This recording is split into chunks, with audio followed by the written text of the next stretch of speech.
Hey guys, and welcome back to my channel. Today I'm going to be doing a little mukbang story time. So I have a salad right here. So I have some mineral water.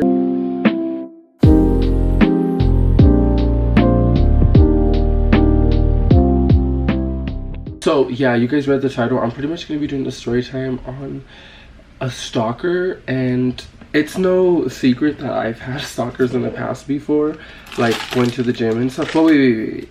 Before I start this video, if you aren't subscribed to my channel, make sure to hit the subscribe button. We're on the road to 100K. That's like definitely a goal of mine to reach this year. I'm gonna be getting in and explaining a little bit on how I got this stalker, all that, because it's crazy. And if you had me on Snapchat before, I had posted a few things about this person in particular, but my Snapchat, I no longer have it. It got locked, and in a way I think it's good, because Snapchat was just, I don't know, it was a toxic place in a way, because it's like, I'm 24 years old, like why am I still on Snapchat? I get I do social media and stuff, but just in a way it was like, okay, no, like the people that would hit me up off Snapchat, it was just like not it. This happened, I want to say like 2.5, almost 3 months ago is when I first like met this person, like actually met him in real life. And I will say his name because I said it on Snapchat. So his name is Calvin. He's middle-aged, he has been married a few times, and what's interesting is, so he messaged me first off of my OnlyFans.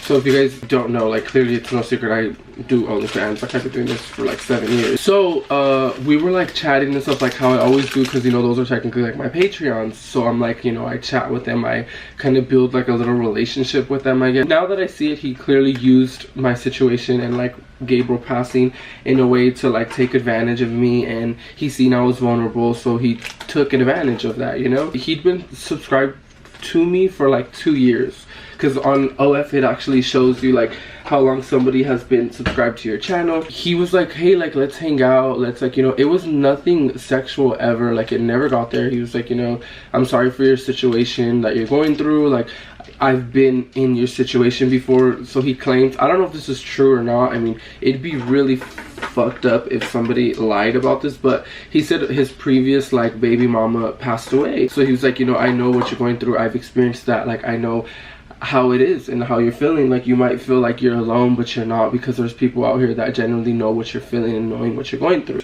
We never did anything sexual, not even kiss, like, you know, I was not looking for any of that, and I'm still not looking for like a companionship or anything, because clearly it's only been 7 months that my previous boyfriend has passed away. So it's like, you know, and at the time it was barely, still even more fresher. We ended up hanging out, and the first time we hung out, it was I don't know the exact dates. I know I have like screenshots of like his Facebook and like the company he owns and stuff, just because like I don't think I'm gonna insert those in here, just in case, you know. I feel like I need to like go into detail so you guys know, because so we hanged out or whatever, and we just like literally just chilled. We watched the sunset. It was no biggie, like nothing, you know. We were just getting to know each other and stuff, and he was just giving me advice on like how he was going through it, and like he was just saying like what he did to like get through that process and stuff. He was like, you're so young, like I'm sorry you had to go through that. I know, even just talking about it and thinking about it, I know he's seen how vulnerable I was, and he's seen how fucking heartbroken and lonely I was, and he took advantage, you guys. Because at that time of my grieving stage, I was just trying to find distractions. I was honestly looking for Gabriel and other people, not necessarily like sexual ways, but just like just in people in general, you know. And I would try to distract my mind. I would try to like, you know, do different things, like just stay occupied. And then the second time we hung out, it was the day I missed my flight to California. So I was supposed to leave in the morning. I ended up missing my flight, so then my flight was till like the nighttime. So then I ended up coming back home, and he was like, hey, like let's go to the mall. That day we talked, and like in the car and stuff, like on the way to the mall, and I was like, oh, like, you know, I never intentionally wanted him to buy me things or anything. I'm not looking for a sugar daddy, and I made it known to him too. I was like, you know, hey, I'm not looking for like a sugar daddy. I'm not looking for like, you know, love, like, you know what I'm going through right now, like thank you for being a friend and like trying to like, I guess, educate me on what I'm gonna be experiencing and all this. And what's crazy too is a lot of the times when I would hang out with a guy and stuff like that, not just because I hang out with a guy doesn't mean we were being sexual, unless it's like an actual collab and a business deal. We keep business separate from like, you know, just hanging out and stuff. Like I said, I needed distractions. I was lonely at that point in time when I was grieving. Everybody grieves different. There's different stages people go through. A lot of these men I were attracting had like that in common, where they like lost a previous girlfriend, lost a previous husband, boyfriend, wife. Like it was so weird. So in a way I was like so lonely, and I was feeding my mind that, oh, this is Gabriel sending them in my life, like yada yada. But it was weird, you guys. It was so weird, because I was just like, okay, why is this what I'm attracting? And I was at the register gonna pay, like, you know, I didn't expect him to pay, so he paid for my outfits or whatever. So I was like, oh, okay, cool, thank you. Like once we got in the car, I then proceed to tell him like, oh, so like, you know, what are you looking for? Like, I'm not looking for a sugar baby. Like, I can be my own sugar daddy, you know, like, let's be for real. And he said that too. He was like, no, I'm not looking like to spoil you like in any way. He's like, you know, I just genuinely see you're a nice person and you deserve to be treated like and taken care of, but not in that way. Because I was making it clear, like, I don't need a sugar daddy. I don't need nothing, no relationship, anything. To me, that's like a relationship. So he was like, no, like, you know, we're literally just friends. So that's what he kept telling me and putting in my mind. Because I was like, I was getting a weird feeling, and I was like, wait, this is kind of weird, because like the way he's trying to like have like control over me in a way. And you'll know why I'm saying it now, because once I get down in the story, you're gonna be like, yeah, girl, he was trying to have like an attachment to you, to be able to say like, no, you know, not looking for a relationship, like, you know, we're friends, whatever. Like he wanted to be there for me, and like he pretty much, I guess, felt bad for me in a way. Like he was just being very empathetic and stuff. So then I was like, okay, cool, whatever. So then he took me home, and I was like, I'm gonna go to the gym. This is the first time like I realized he was kind of crazy in a way, and I was like, okay, this isn't making sense. So he drops me off at home, then I get ready and I go to the gym. I'm at the gym working out or whatever, and we're like barely texting. He's blowing my phone up, you guys, like blowing it up. And I'm like, what? Like, why are you calling me so crazy? So I'm like in the middle of my rep, so then I'm like, okay, maybe it's an emergency, or maybe I forgot something in his car. So I answered, and he's like, where the fuck are you at? And I was just like, hello? Like, who are you talking to? Because it ain't me. I was clearly at the gym, so I'm like, I'm getting caught off guard. He's like, I'm at the gym. He's like, no the fuck you're not. I just seen you driving around town with some Mexican boy. And I'm like, literally I'm on the phone, and I'm just like, because I'm clearly at the gym. I'm like, what is this man talking about? So I was like, calm down, like, what are you talking about? Why are you acting like we're even a thing? Because that's crazy, one. Two, I'm at the gym. Why would I need to be lying to you? What, like, why are you so delusional in your freaking head that you're literally saying like I'm out and about doing, like, I have no reason to lie to you. If I don't know you like that, I'm gonna be straight up with you. Like, you only, I guess it's a quote and saying, people say, only lie to people you care about because you don't want to hurt their feelings. That's just me. I tell it how it is. I'm 100 with it. Also, by the way, I don't know if it makes a difference, but I was as Gianna at the time. Like, I would go out as Gianna and stuff. And I'll tell you like later too, because just keep that in mind, because like he threw that in my face as well. I was just like, what? You're like kind of crazy, whatever. So then I was like, no, like, calm down. I'm at the gym. Whoop-de-woo. Like, why are you tripping? I didn't really give no energy or attention to it, because I'm like, you're not my man. I'm not your man. What are you doing? Like, chill. And he was like, well, I told you I just want you to be honest with me and be upfront and yada yada. I'm like, bro, what are you I was literally like, this man is delusional. So I was like, no, like, you know, I'm at the gym, calm down. So then I go to Cali, whatever. Like, that happened, and then I didn't text him until like I was out in Cali, because like he would text me and stuff, and then he's like, oh, I'm sorry, like I flipped out, like I know you're in like a, he just kept every time like he would do something crazy, he would always bring it in my face that like he knows I'm grieving and what I'm going through. That's why he wants to be here for me. That's what I'm saying. He literally took advantage of my vulnerability. I got back from Cali, we hung out again, we went to eat, whatever, like we just chill, like normal stuff you do with your friends, because clearly that's what I've seen it as. In my head I was like, maybe Gabriel sent him in my life so I could learn and grow and learn how to experience, because I would ask a lot of questions like, you know, how does it feel after like it's been a year of grieving? How does it, like, you know, does it always feel like this? Does it, like, clearly I wanted to know, because this is something I'm gonna have to deal with for the rest of my life. He was like, you know, I don't remember what or how it was brought up, but he like got upset about something. And we're at a gas station. He got in the car and he was like, honestly, like, you know, I see, he literally looked at me and was like, I see through you, and I see how like you're trying to run from your grief. Which in a way, he did, like, I give it to him, like, he clearly told me what nobody wanted to tell me. But he's like, you try to be like Gianna and you dressing up and stuff, you're trying to hide who you really are and you're trying to run from your past when it doesn't work like that. And that, I could say I respected him for that, because I needed to hear that, because nobody was telling me that. Everyone was just like, you know, do you cope how you want to cope. I've grown from that point to now. I still am grieving, it still hurts, but at that point I was so lost. I was doing any and every little thing just to make that feeling numb. I would do it. I was putting myself in bad situations. I was going God knows where to, with who, and do this and that just to be distracted, because I was in a mindset where I did not want to feel my pain no more. Then I went to Cali again. You guys, I'm always in Cali, so well, you know by my videos, I'm literally always in there. He was like, when you come back from Cali, I was surprised for you. And I was like, okay, what? We wouldn't talk every day. He would message me like every day, but I wouldn't reply or entertain him, just because I knew, I seen it as a friendship, because that's what I've seen him as, you know, a friend. I was like, what? Said he had a surprise for me, whatever. I get back from California, guys, to Colorado. Tell me why this man, this is crazy to me, went out of his way and he bought me a used car.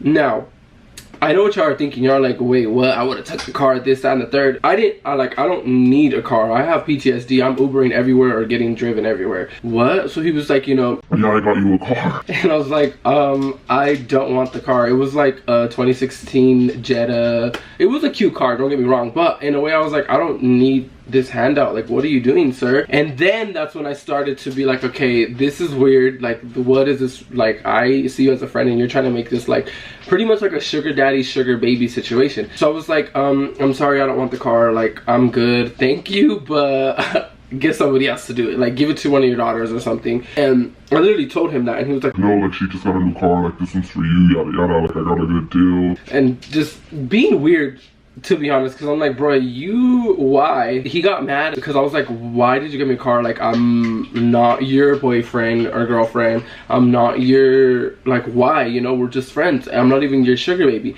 And he was like, yeah, no, like, I'm not looking for like a sugar baby or nothing. That's literally what he said. He's like, it'll make it easier for us to chill. Which we'd only chilled like 4 times prior to this, him getting me the car. So I was like, what? He's like, yeah, like, you know, I'm always busy with work and like I like hanging out with you, so if I give you this car, it's an investment. Once he fucking said that, you guys, I was like, okay, baby, that's then my, like, you know, I got smacked in the head and was like, okay, baby, you need to run from this. He just called you an investment, like, if you know, and I was like, what do you mean an investment? He's like, yeah, an investment, like, you'll be able to come see me whenever, like, be at my house. Which he had like a mansion. Like, this man, it was very well, you know, he had money, but I don't see people for money, and that's why I was like, okay, maybe he does want to see this as like a sugar baby relationship. That's what I think now, because I'm like, huh? And he's clearly crazy, but at this point he wasn't really being a stalker. He was just like being annoying but giving me my space. Once I cut him off, that's when he became like the stalker he is till today. He was like, you know, like, I can invest in you, like, I've been with trans girls before, like, I'll buy you your surgery, this and the third. So when he said that, I'm not even gonna lie, in a way I was like, damn, maybe I should finesse a BBL out of him. But I know right from wrong, and I was like, no, like, that would clearly slip my mind, and I was like, maybe I should, like, you know, have him pay for my BBL and then just dip out. But clearly that's not me. Like, I don't, you know, I wasn't going through a phase where I wanted to hurt people, because, you know, like, when you're grieving and you get hurt, I don't even think grieving necessarily, just when you're hurt, you want to hurt people, you know, like, not physically, but like mentally, and like being mean to them, and like, you know, because I went through that phase as well in grief. I was just like, no, like, keep the car, I'm sorry, like, you know. He's like, no, you'll think about it, like, no, you'll think about it, like, we can go get it in your name, we'll go do this and that and the third. He's like, I know a guy who could wrap it for you. Like, then I was like, okay, this is being weird. But he told me, he's like, I'm a type of person, because I told him, I'm like, we're friends, like, friends don't buy friends cars, even if it's used or not. And he's like, no, like, I help out my friends, like I said, it's an investment, like, you know, you don't have to pay me back or nothing, but that's just who I am. I help out when I can. So I was like, huh? So I ended up going home. I was like, I'm not gonna talk to him no more. I don't really block numbers. Now I do, but at the time I just didn't care for it. So I just like kind of ghosted him, but he would still like be consistent texting me on. Then this is when the stalking started beginning. On Facebook, Snapchat, I would block him on Snapchat, and he'd make so many accounts. He would even be posing as different people. There was twice where I was at the gym and he would hit me up on Snap, like, from a whole fake account, and being like, I'm outside waiting for you, like, are you almost done? I want to talk to you. Like, we are not a thing. We were never like, I never went in it with the mindset like, oh, this is gonna be my sugar daddy, I'm gonna be his sugar baby, or like this is gonna be my man. Like, no, I was so lost at that point in time. Like, I was literally wearing wigs saying I was trans. So you do the math. So I was like, what? I was kind of getting scared, but I'm like, you know what, at the end of the day, I'm a guy and like I can hold my own, but it is so scary. And like, okay, huh? So then the second time he did that, I had went to Cali again, and then I came back. And when I was out in Cali, he was blowing up my phone when I answered, and he's like, what happened? Like, I'm sorry, like, I want to see you, yada yada. He was so manipulative. He would try to like be nice, and when I wouldn't like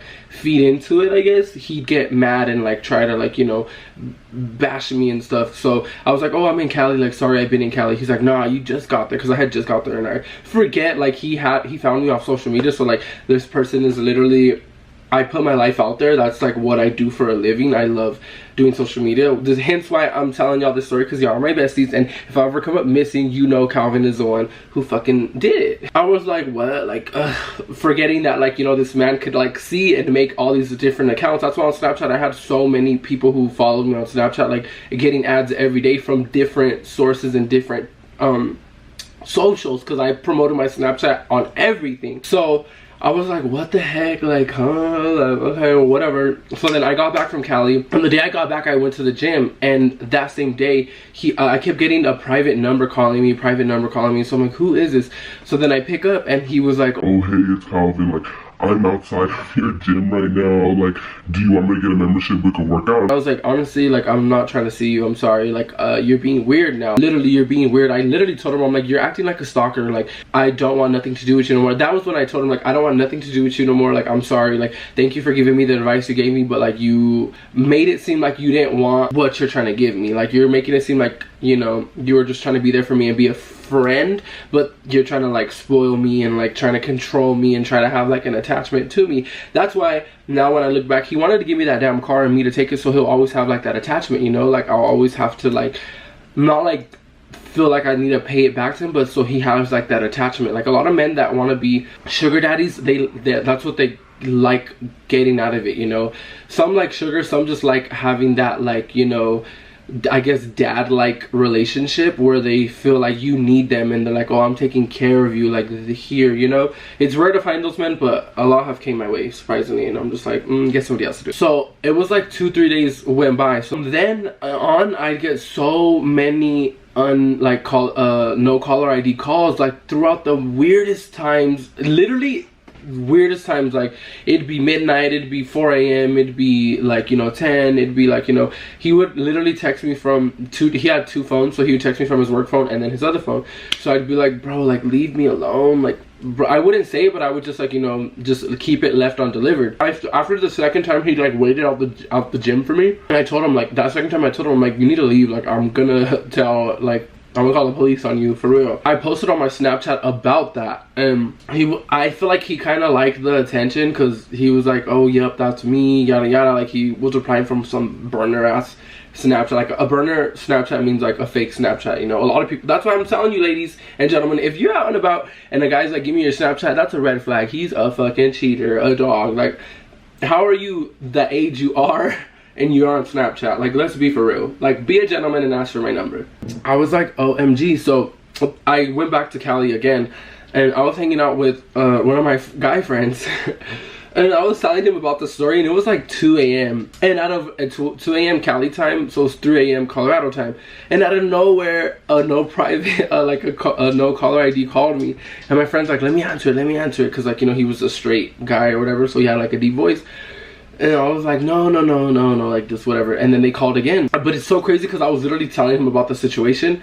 And and I don't get no calls like that unless it's him. Literally, like, he answers it, he's like, hello. And he's like, who the fuck is this? Where's Gianna? Because that's, you know, what I went by at the time. I'm laughing though, because I'm like, bro, my life It's literally a freaking movie. And he's like, she's busy right now, like what's up, like why are you calling my, I wasn't his girl, but he was like, why are you calling my girl's phone so late at night, yada yada. So then they started arguing. Calvin, the stalker, was telling him like, you know, you better watch your back, like I'm always in Cali, like pretty much threatening him. And I'm like, bro, what? Like, dude, I was just telling him like, hang up, like don't entertain it. And then that's when I was like, okay, like this is a little serious, like let me stop posting and talking about it. I don't know if this man did brujeria on me or how he knew I was talking about him even if I wasn't posting about him, but he would get like a kink out of it. So I was like, okay, whatever. And I get a text from a random number and it was like, oh hey, like he was trying to pose as somebody else, and I'm like, I don't give my number out, like who is this? So I was like, who is this? So there's a trick I do to find people's numbers or whatever, and I searched it up and his name was enrolled under that number. So I was like, bro, what? Because I was like, who is this? Like, you know, just playing, he was playing dumb, like, no, you know who this is, like yada yada, you gave me your number in Cali, which I never gave my number out to anybody in Cali. He kept saying like, send me your Amazon wish list, and I was like, I don't know who this is, I'm sorry. And then after I looked up the number, I found out it was Calvin. So I'm like, bruh, this man literally, it'll be cool like a week or 2 weeks and then like he'll pop back in my life somehow. Because he would do that a lot, because even after this time, this was a week before my Snapchat got banned or blocked, deleted, but it said like my account is locked. And he was like, oh yeah, like, you know, I'm trying to buy a FaceTime call, whoop-de-woo. So we're chatting and stuff, and then I'm like, oh, like, can I see like a photo of you? Like, you know, I just don't want to like FaceTime somebody and make, like, I don't know if you're actually even of age, you know? I like to make sure clearly, because I'm like, that's fucking illegal. And he said like a half face, and I was like, I already know who this is, point blank. Like, I recognize that face. It's like in my head because I'm like traumatized. So I was like, oh, I'm good. Like, I played it off like I didn't know who he was. I was like, oh, like I can't right now, I'm busy. Like, I can't right now, I'm busy. So he was like, he got mad at him. Like, nah, bitch, you're gonna give me my FaceTime call. Like, I'll pull up to your gym. Like, he was threatening me. So he was threatening me, and clearly I was playing dumb. Like, I didn't know who he was, so I was just leaving him on open and stuff. And he's like, don't play. Like, I'll go to your gym. Like, just pretty much like threatening me. But I was like, honestly, like, just leave me alone, or I'm going to, I then told him, I'm like, Calvin, leave me alone, or I'm gonna expose you and I'll make a whole YouTube video about you. This one he admitted. He's like, I love the attention. Like, the more you talk about me, the more it motivates me, and like it feeds my ego and this and that. And I was like, bro, what did I get myself into? That was like 3 weeks ago now, so I haven't heard from him since, because clearly I don't have Snapchat, and I'm not like, you know, going through like my messages and stuff like that, and clearly he hasn't called me, even though now I have both of his numbers blocked, but clearly you can still call, no caller ID. Yeah, you guys, I wanted to do this story time because all my friends know about it, because I've told my friends about it, and they're like, girl, you should have took the car, you should have did this, you should have did that. I never seen it as what it was going to become. I was just lonely and I wanted someone to be there, a friend, you know. Like I said, a lot of content is coming soon, so stay tuned and have a good week, because this will be posted on Monday. Bye.